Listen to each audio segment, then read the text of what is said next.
अच्छे लोगों के साथ हमेशा बुरा क्यों होता है? गीता में श्री कृष्ण ने दिया है अर्जुन को इसका जवाब। श्री कृष्ण ने अर्जुन को जवाब देते हुए समझाई है। ये बात लोगों को उनके कर्मों का फल हमेशा मिलता है। गीता सार। आपने महसूस किया होगा कि जो लोग अच्छे कर्म करते हैं वो परेशान रहते हैं, वहीं जो बुरे कर्म करते हैं वो खुशी से रह रहे होते हैं। अच्छे कर्म करने वाले परेशान होते हैं कि आखिर उन्हें इतनी परीक्षा क्यों देनी पड़ रही है, जबकि जो अधर्म की राह में हैं वो खुश हैं और जिंदगी का लुत्फ उठा रहे हैं। अगर आपके मन में भी ये सवाल आया है तो आज हम आपको इसका जवाब देंगे। ये जवाब वो है जो भगवत गीता में लिखा है और श्री कृष्ण ने अर्जुन को दिया था।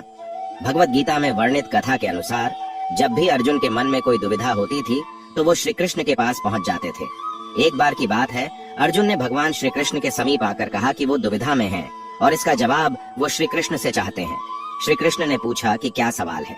अर्जुन ने कहा, मुझे ये जानना है कि अच्छे लोगों के साथ हमेशा बुरा ही क्यों होता है, वहीं बुरे लोग खुशहाल दिखते हैं। अर्जुन के मुंह से ऐसी बातें सुनकर श्री कृष्ण मुस्कुराए और कहा, मनुष्य जैसा सोचता है और महसूस करता है वैसा कुछ नहीं होता है, बल्कि अज्ञानता की वजह से वो सच्चाई नहीं समझ पाता है। अर्जुन उनकी ये बात समझ नहीं पाए। इसके बाद श्री कृष्ण ने क्या कहा वो जानते हैं।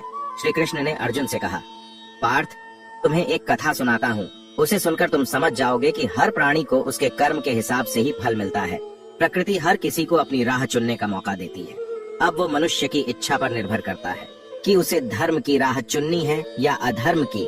कथा शुरू करते हुए श्री कृष्ण ने कहा, एक नगर में दो पुरुष रहा करते थे। एक पुरुष व्यापारी था जिसके जीवन में धर्म की बहुत महत्ता थी। वो पूजा पाठ में यकीन रखता था। वो हर रोज मंदिर जाता था और दान धर्म भी करता था और हर रोज भगवान की पूजा करता था। वहीं दूसरा पुरुष बिल्कुल विपरीत था।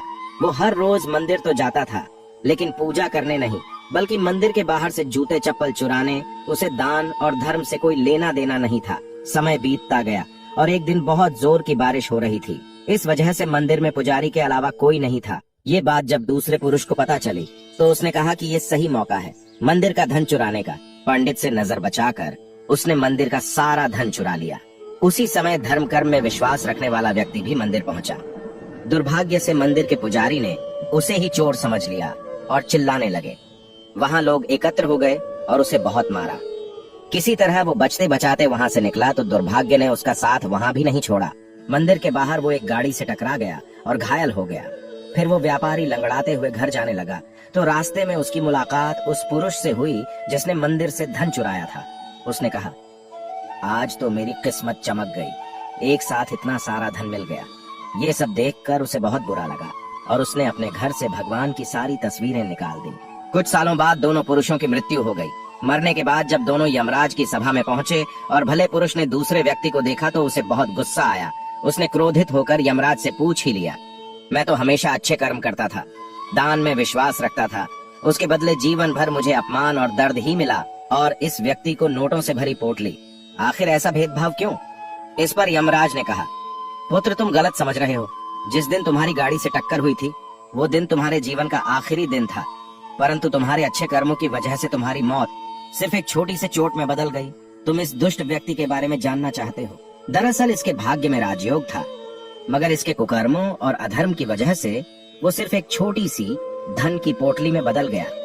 कथा सुनाने के बाद श्री कृष्ण अर्जुन से कहते हैं, पार्थ, क्या अब तुम्हें तुम्हारे सवाल का जवाब मिल गया? ऐसा सोचना कि भगवान तुम्हारे कर्मों को नजरअंदाज कर रहे हैं, ये बिल्कुल भी सत्य नहीं है। भगवान हमें कब क्या किस रूप में दे रहा है मनुष्य को समझ में नहीं आता है, मगर आप अच्छे कर्म करते रहें तो भगवान की कृपा हमेशा बनी रहती है। इसलिए अपने अच्छे कर्मों को बदलना नहीं चाहिए, क्योंकि उसका फल हमें इसी जीवन में मिलता है। इसलिए मनुष्य का फर्ज है कि वो हमेशा अच्छे कर्म करते रहें, क्योंकि श्री कृष्ण ने गीता में भी बताया है कि किसी के द्वारा किया गया कर्म बेकार नहीं जाता है, चाहे वो अच्छा हो या बुरा।